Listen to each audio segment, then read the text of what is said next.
오늘 이 본문 앞에 지도가 이제 배경을 설명해 주는데요.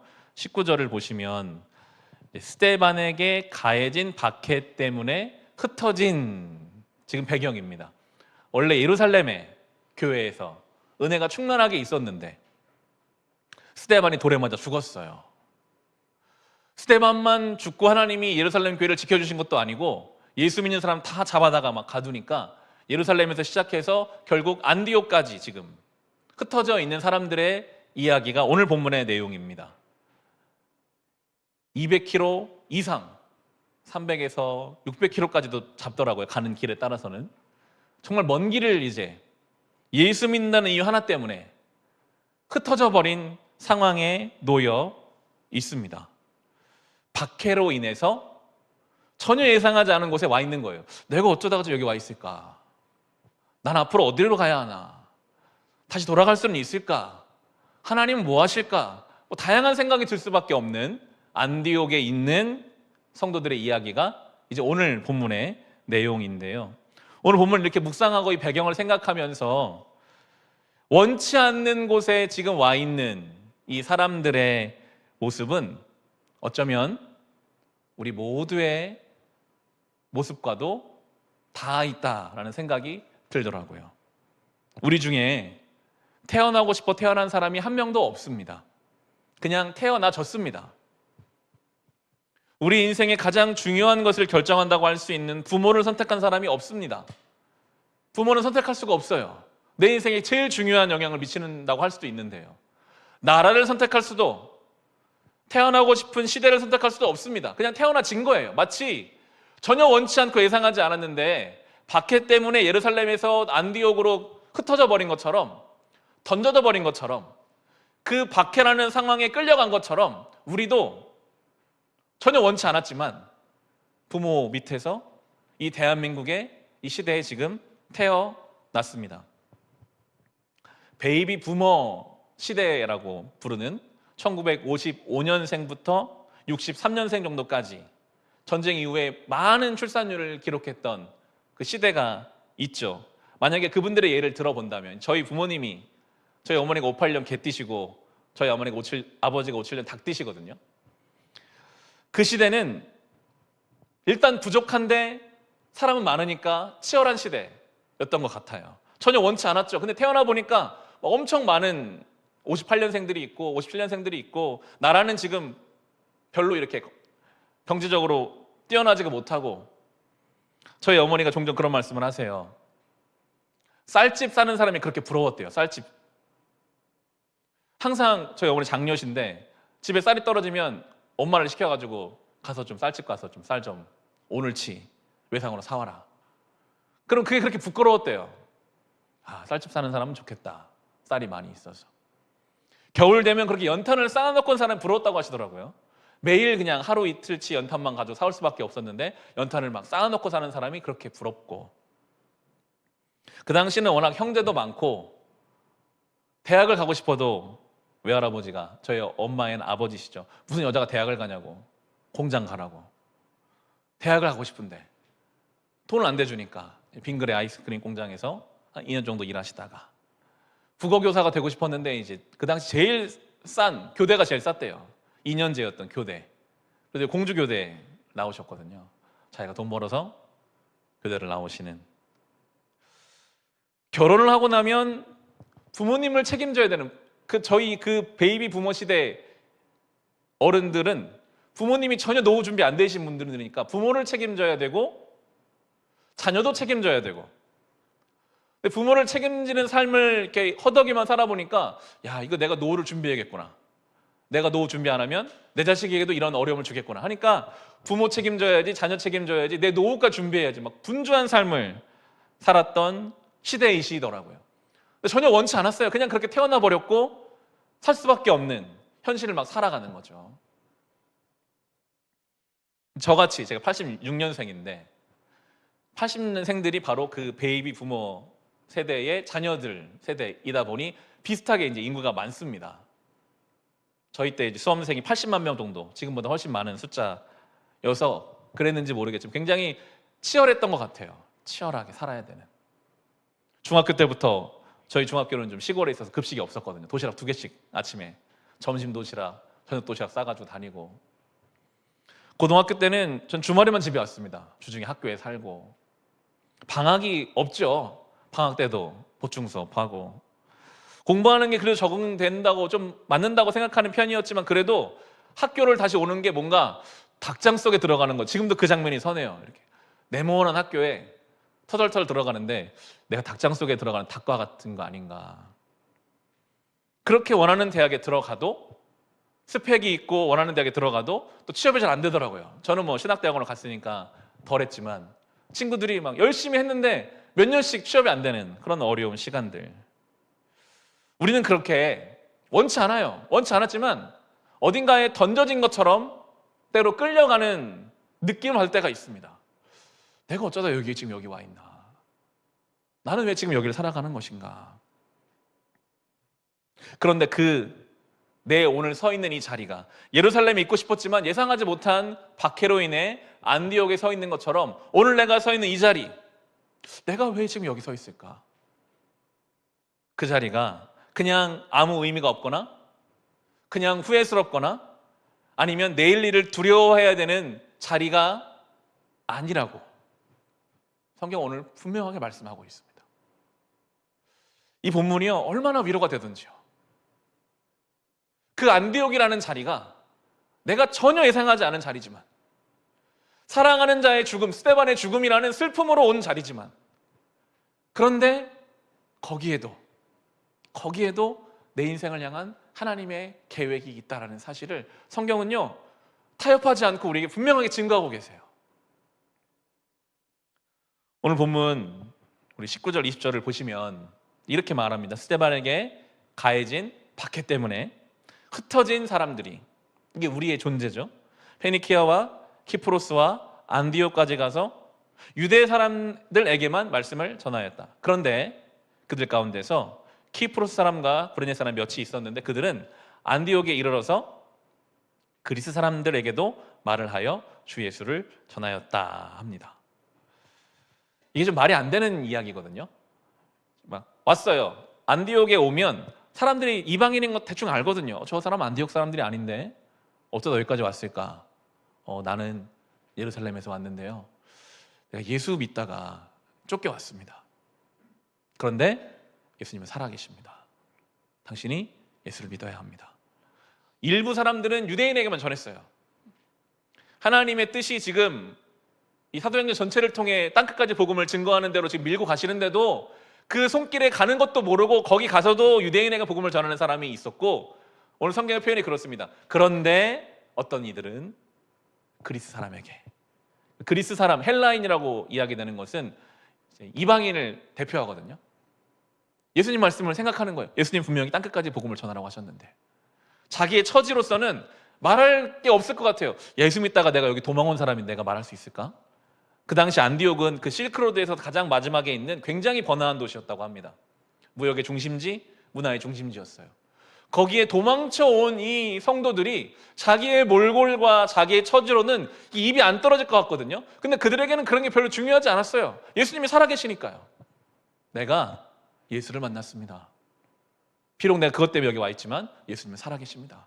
막 그리스인들에게 복음을 전한 거예요. 어떻게 됐을까? 21절에 보시면요, 놀랍죠? 주님의 손이 그들과 함께 하시니 수많은 사람이 믿고 주님께로 돌아왔다. 아멘. 이것은 이 주님의 손이라는 표현은 구약에도 나오지만 하나님의 강권적인 개입을 뜻합니다. 그렇잖아요. 그렇지 않고서는 믿을 수가 없죠. 막 도망쳐 온 사람들, 아무것도 없는 사람들, 근데 그 사람들이 전하는 예수를 많은 사람이 믿었어요. 주님이 강권적으로 거기 역사하셨습니다. 복음은 전해져야 되니까요. 하나님의 뜻은, 하나님의 역사는 그렇게 이루어집니다. 그냥 하나님이 처음부터 하시는 게 아니에요. 억지로 하시는 게 아니에요. 누군가가 거기까지 쫓겨와서도 유대인에게만 전할 때는 하나님의 손이 일하지 않으셨어요. 그런데 그 자리에 쫓겨왔지만 하나님의 뜻을 캐치하고, 주의 뜻은 복음이 전해지는 것이지, 그리스인들에게 자기의 처지로는 말하기가 어렵지만, 나의 무엇으로 말하기 어렵지만 내가 만난 예수님 진짜니까 거기 얘기할 때 주의 손이 거기에 임하십니다. 하나님의 강권적인 역사와 사람의 순종이 하나님의 일을 이루어 가거든요. 이 소식이 예루살렘 교회에 들렸습니다. 흩어졌던 교인들이 안디옥에 가서 복음을 전했고 거기에 지금 많은 사람이 믿고 있다더라. 예루살렘에서 바나바를 보냅니다. 22절에 보시면 예루살렘 교회가 이 소식을 듣고서 바나바를 안디옥으로 보냈다. 이 바나바가 위로의 아들, 사도행전 5장에 나왔던 자기의 밭을 팔아 교회에 드렸던 그 바나바거든요. 이 바나바가 23절에 보시면 바나바가 가서 하나님의 은혜가 내린 것을 보고 기뻐하였고 모든 사람에게 굳센 마음으로 주님을 의지하라고 권하였다 합니다. 참 중요한 구절인 것 같은데요. 바나바가 가보니까요, 하나님의 은혜가 위로부터 내렸어요. 강권적으로 주님의 손이 함께 하셔서 도저히 예수 믿을 수 없을 것 같은 사람들이 예수를 믿고 거기에 교회가 형성될 만큼 사람들이 많이 하나님의 은혜가 거기 내렸어요. 여러분, 우리가 예수 믿은 것은 하나님의 은혜입니다. 우리가 예수 믿은 거 아니죠. 강권적인 은혜로 우리 같은 사람들도 예수를 믿게 되었습니다. 그런데 바나바가 뭐라고 하는가 하면 그 사람들에게 은혜로 우리가 예수 믿었으니 굳센 마음으로 주님을 의지하라고 권하였다 합니다. 원어적으로 들어가 보면 반복적인 표현으로서 결단과 의지를 촉구합니다.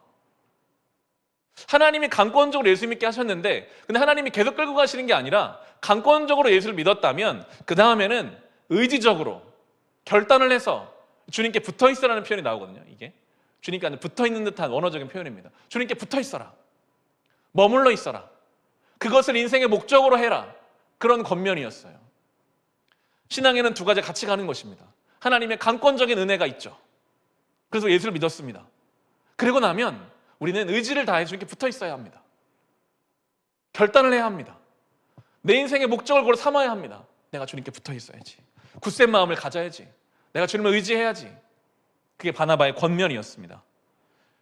이 하나님의 사람 바나바를 성경은 그렇게 지금 설명하고 있습니다. 24절 말씀 우리 같이 한번 읽어보겠습니다.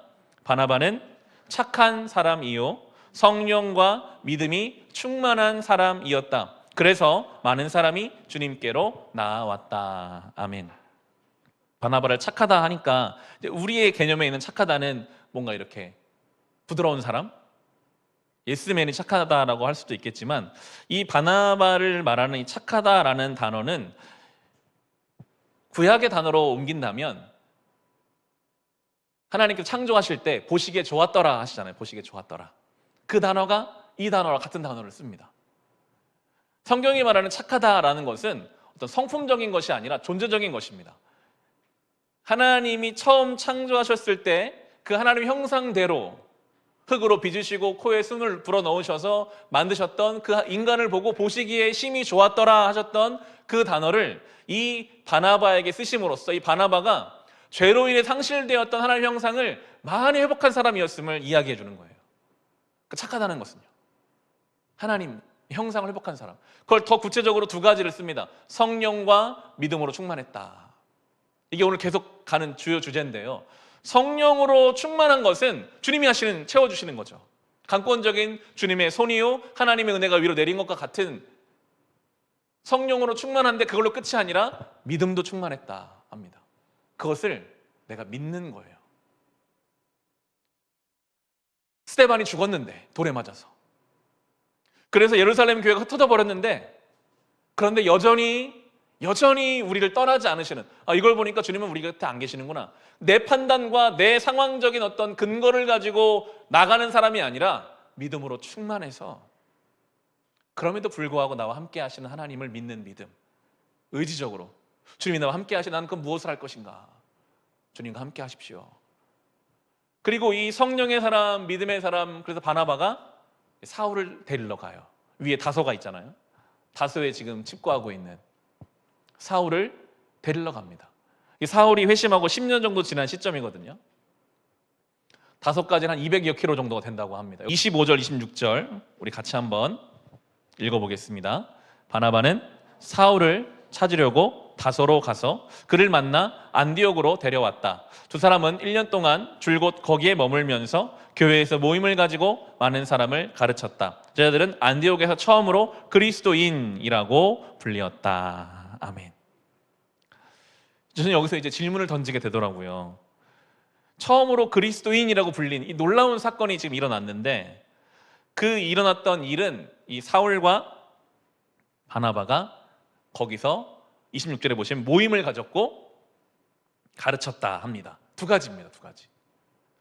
1년 동안 모임을 가지고, 지속적인 표현이거든요. 지속적인 모임을 가지고 지속적으로 가르쳤다. 그래서 그리스도인이라고 불렸다. 이제 목회자인 저의 궁금증은 모여서 뭘 했을까? 뭘 가르쳤을까? 도대체 모여서 뭘 했기에, 무엇을 가르쳤기에 그들이 처음으로 그리스도인이라고 불렸을까? 이 처음으로라는 단어가 프로토타입에 나오는 그 프로토라는 단어가 쓰이거든요. 처음, 그리스도인의 처음 원형, 이 안디옥 교회, 예루살렘 교회도 아니에요.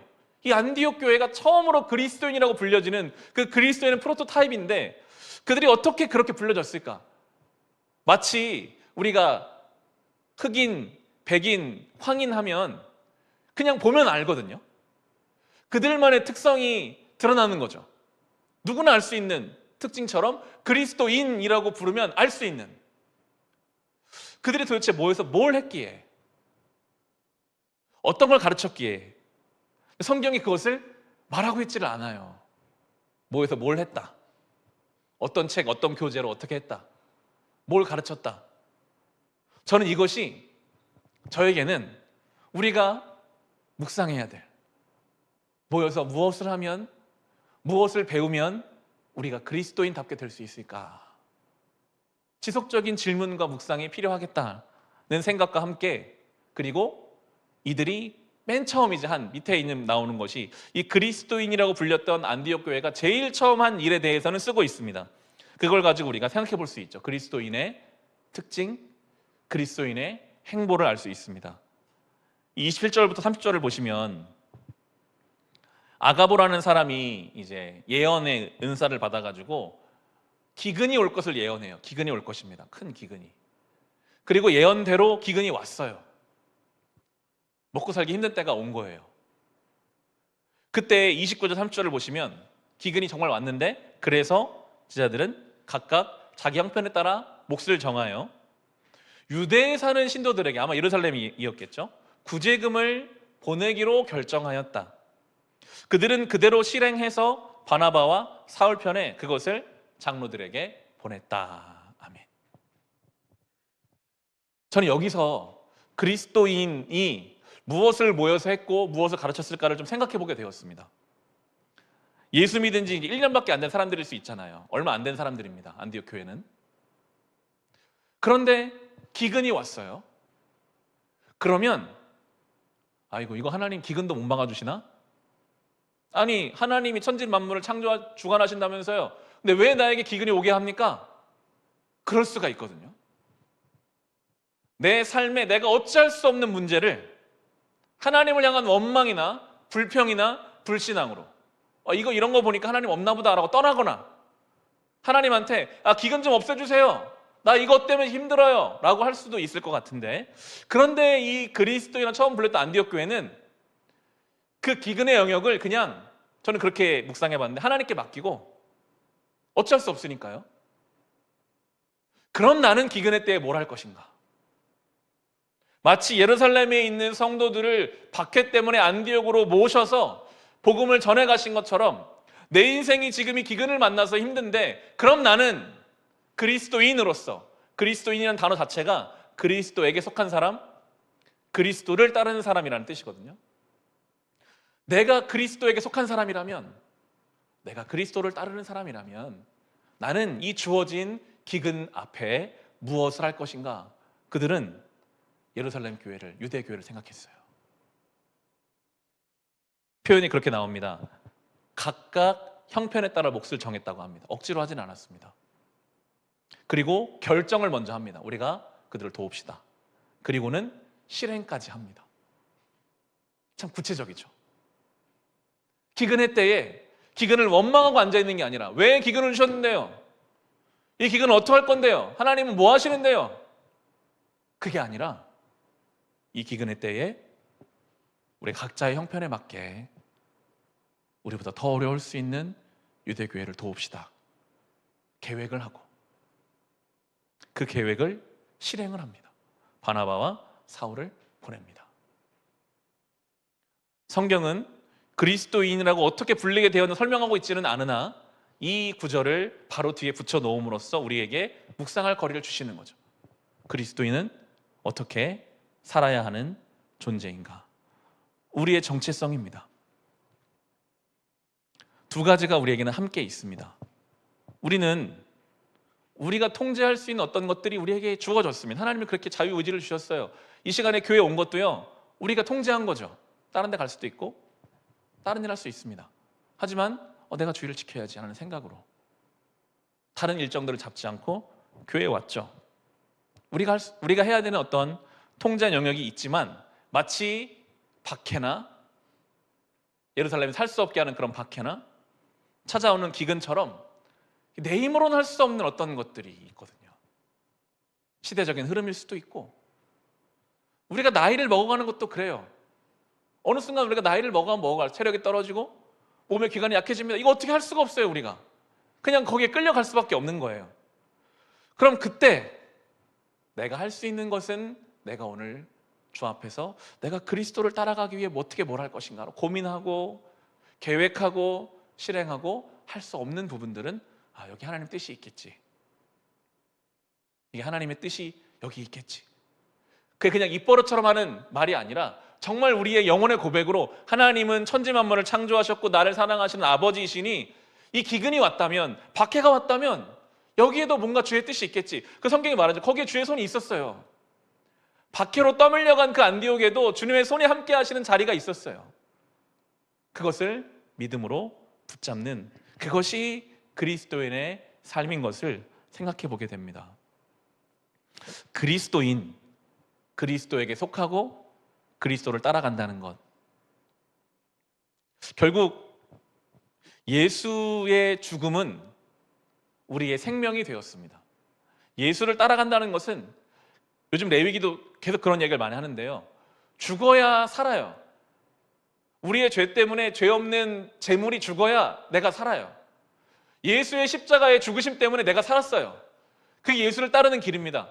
그럼 우리도 내가 주님을 믿는 마음으로 내가 죽어야 내 옆에 있는 사람을 살리는, 예수를 따르는 그리스도의 삶을 살아가게 되는 것입니다. 요즘 구약을 욥기를 읽는데요, 욥기는 참 읽기가 고통스럽잖아요. 상상이 안 되잖아요. 자녀들이 어느 날 다 죽었어요. 자녀들이 어느 날 재산을 잃은 것은 둘째 치더라도 몸에도 질병이 왔어요. 유일하게 남은 자기 아내는 자기를 막 욕해요. 기왓장으로 자기 막 종기를 긁고 있는 욥의 모습을 상상조차 하기가 어렵습니다. 하나님이 왜 저러셨을까?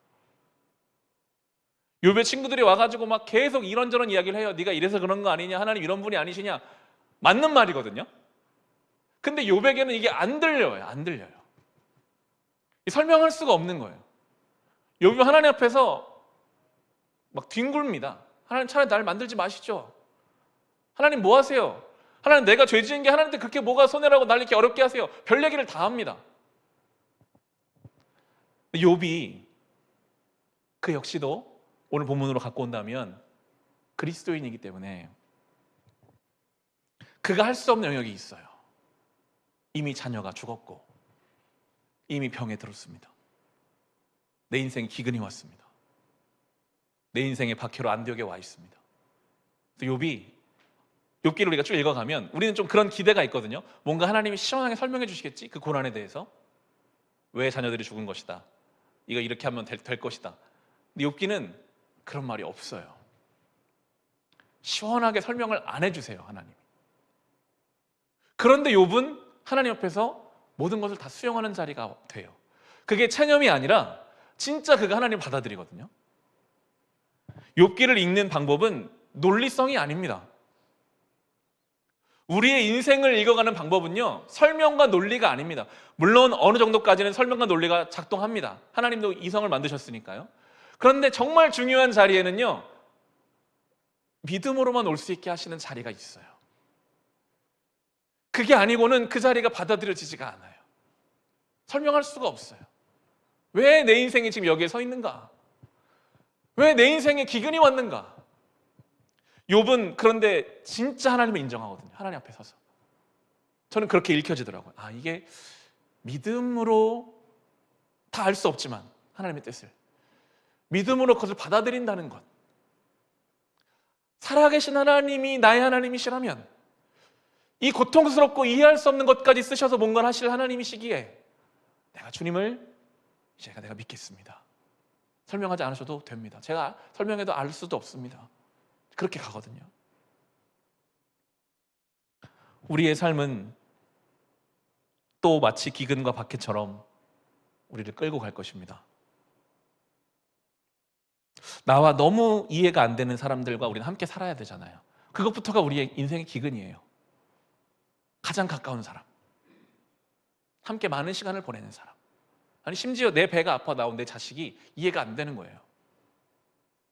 그게 우리를 막 굉장히 힘들게 해요. 이해 안 되는 사람 투성이에요. 직장, 물론이겠죠. 가정, 계획대로 안 됩니다. 내 인생 계획이 있었는데 계획대로 안 돼요. 그러니 내일은 불안하고 지난 날은 후회가 됩니다. 내가 그때 왜 그랬을까? 내가 그때 왜 그랬을까? 그 후회는 원망으로 누군가에게 그 사람 때문이다, 그 사건 때문이다로 가거나 나에게 오거나. 그리스도인이라고 해서 피할 수 없습니다. 마찬가지입니다. 우리도 이해되지 않는 사람들과 섞여 살아야 되고 내일은 불안하고 지난 날은 후회스럽습니다. 그런데 그리스도인으로 산다는 것은 그 이해할 수 없고 설명할 수 없지만 하나님의 손길이 여기에도 분명히 있다는 것을 믿고 소망하며 그 길을 걸어가는 것입니다. 그래야만 욥기가 끝까지 읽혀져요. 그래야만 우리의 인생이 걸어가져요. 이것이 정말 이 성도가 누릴 수 있는 영광이고 기쁨입니다. 무엇이 우리를 살아있게 할까요? 저는 오늘 본문을 준비하면서요 굉장히 많은 소망을 품게 됐습니다. 아, 믿는다는 것은 그런 것이구나. 그냥 내가 원하는 어떤 것이 될 것을 나 스스로 강화하는 것이 아니라 그건 정말 믿음의 좁은 내용이죠. 하나님을 믿는 것입니다. 하나님의 그 전능하심을 신뢰하는 것입니다. 욥의 지경에 있어도, 어려워서 안디옥에 가 있어도, 기근이 찾아와도 하나님이 살아계시니 이 상황 중에 뭘 하시겠지. 내가 이 상황 속에 나는 어떻게 그리스도를 따라갈 것인가, 나는 어떻게 그리스도를 속한 자로 살아갈 것인가. 그 믿음을 가지려고만 해도요 내일을 향한 소망이 생깁니다. 설레임이 생깁니다. 눈물 나지만, 고통스럽지만, 욥기처럼. 그렇지만 하나님이 살아계시니까요. 나는 그 하나님을 믿는 믿음으로 사는 거니까요. 이해가 아니라, 세상의 인정이 아니라 예수를 믿는 그 믿음으로 산다는 것, 그것이 이 그리스도인의 삶입니다. 그것을 믿으려고 애만 쓰는 것만으로도 우리의 삶에는요 소망이 생깁니다. 바라기는 우리도 그렇게 이 인생이라는 광야와 기근 앞에서 그것을 주관하신 하나님을 믿는 믿음으로 그 속에서 내가 할 수 있는 것을 찾으며 살아갈 수 있는 우리 모두가 될 수 있기를 주님의 이름으로 축원합니다. 우리 같이 일상, 오늘 설교의 내용을 담고 있는 찬양인 것 같습니다. 우리 일상 찬양하겠습니다.